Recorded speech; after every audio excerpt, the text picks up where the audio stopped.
Hi everybody, this is Dr. Johnson, and for week 5 we are going to talk more about helping you design a menu. We've previously talked about this in class through virtual learning. However, this is another additional tool for you as you prepare for your final. Writing a menu can be very overwhelming, but at the same time, if you understand the background and how to feasibly do it, it's a manageable task. First, we should look at where do we start. How would you be potentially involved in your future career choice? Some of you may end up in an administrative role where you're actually the one who is implementing and making sure that the nutrition menu complies to the requirements. This is why one of the biggest outcomes for this class is that you can show that you fully understand how to design menus that meet nutritional needs of children. There's 4 main phases when we look at writing a menu. The first is understanding the child nutrition program requirements. These are requirements from governmental funded programs in order to comply, such as when we talked about the National School Lunch Program. Number 2 is establishing broad program nutrition goals. Number 3 is to write the actual menu. And number 4 is to make appropriate adaptations for any type of special dietary needs, whether it's a food allergy or if it's a texture modification.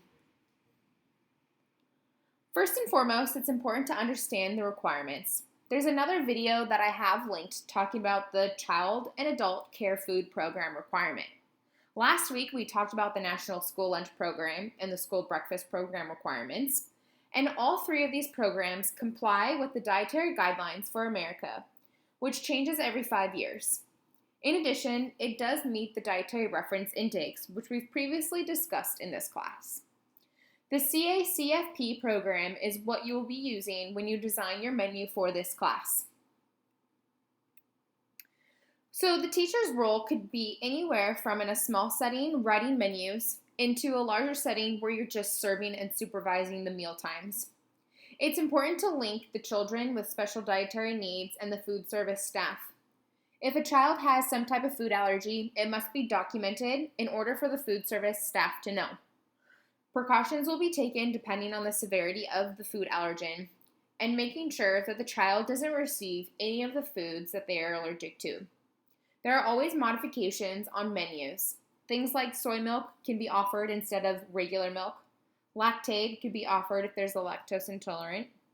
And then things like nuts, if there's like a peanut butter allergy, we have the sun butter, which is made from sunflower seeds. Anytime there's a food, we always want to try to find a swap that's nutritionally sound. For example, almond milk would not be an appropriate substitution for regular cow's milk if there's an allergen because the protein content doesn't match. We want to make sure that the correct items are served to those children, and we want to also plan cooking activities and helping them understand the appropriate substitutions, as I just mentioned. The CACFP is funded by the USDA. Their primary goal is to increase the quality and affordability of food provided to early child care programs. They also cover the elderly, but that's not the scope of this class. This helps fund healthy meals and snacks. Now, these healthy meals and snacks do have to comply with those dietary guidelines, which we've previously talked about, and I'll also talk about in a little bit more detail in another video. Meal patterns have the same following food groups and meal components as the school lunch program. All foods have to be served at the same time, and there is a minimum portion that's required to be served. A breakfast and snack must have a fruit or a vegetable, and lunch has to have 2 different choices from the fruit and vegetable category. We'll be talking more about that in another video. All you need to know for now is that there are 5 meal components required for the lunch, and they all have minimum portion sizes. There are certain foods that are approved and not allowed according to the CACFP guidelines. Some things that are not allowed are things like white starches.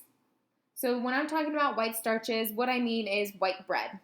White bread or white flour tortillas are not allowed. They do not comply with the dietary guidelines. They must be whole wheat bread or whole wheat tortillas. Yogurt is not appropriate for the milk component and can serve as a meat alternative. Juice with added sugar is not appropriate, and anything highly sweetened, such as those lovely little Twinkies you see there, are not appropriate foods. If mistakes are made, the meal is not reimbursed. So this is why documentation is key, and you want to make sure that you're compliant, because if you're not, government funded will get pulled, ultimately impacting the children and not being able to get their food. So when we're developing a menu, we want to think about including all senses, which include taste, smell, sight, and touch. So color is important. We want to plan a meal that includes a variety of colors.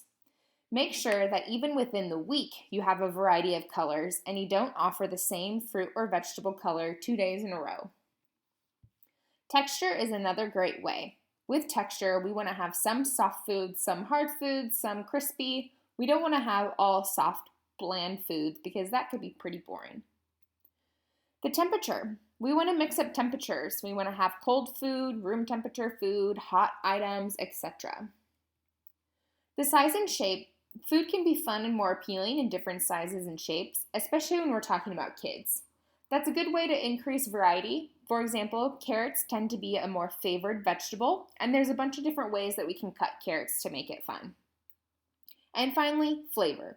We want to make sure that food has good flavor and that they go cohesively together.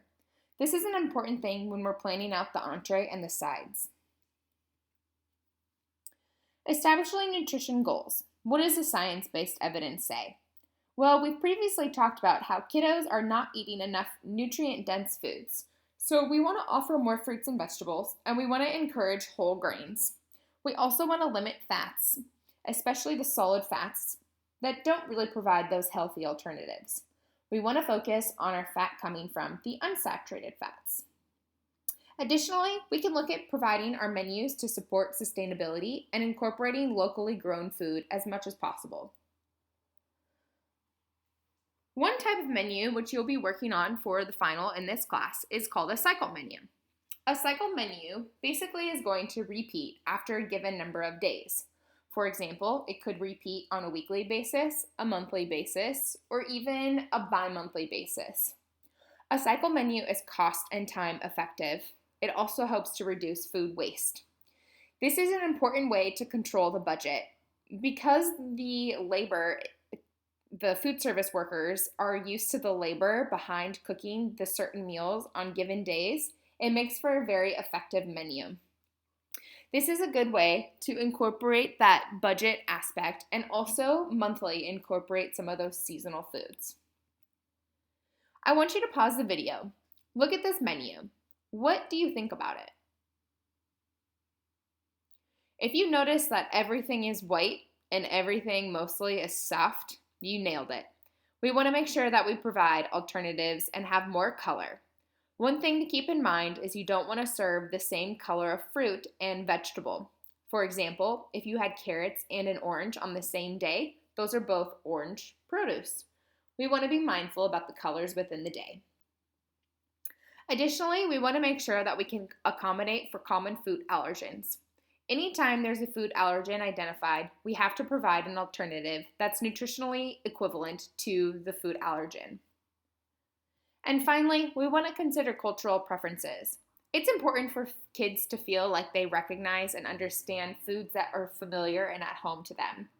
You'll be learning, or you did learn already about at some point with the different cultures and different foods that are offered. It's important to have a diverse cultural menu and put exposure for children. This can help everybody feel included.